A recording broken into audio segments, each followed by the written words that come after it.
Hello guys, welcome to my channel. Today we are going to see how to fix MSVCP100.dll not found. Let's fix it guys. You just need to go to search menu and type Windows Security. Click on open it. Select the virus and threat protection and select the manage settings and scroll down and select add or remove exclusions and select yes.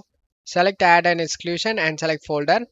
And navigate to the game folder where you saved. I saved in C drive. Here is the game folder. Select it and select folder option. And the game has been added to this list. Go back and select this protection history option. In here you can able to see listed one by one. Just click on it and select yes option. And as you can see, the game related file is in here.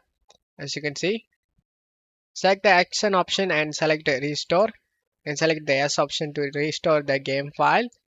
The same thing for down here. You just need to click on one by one and restore the files. Make sure you restored all the files related to the game and then just close stuff here and right click on the game on the desktop and select open file location and scroll up and double click on the redist. Double click on this quick SFV and select this file and select open.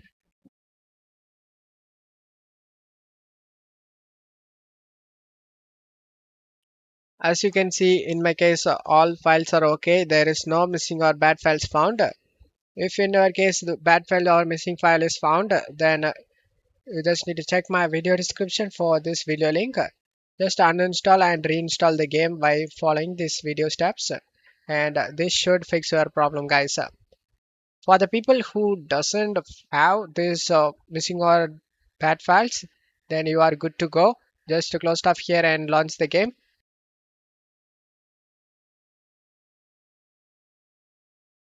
As you can see, the game opens up without having any problem, and you will never face any game related problem, guys. Don't forget to leave a like, guys. Thank you.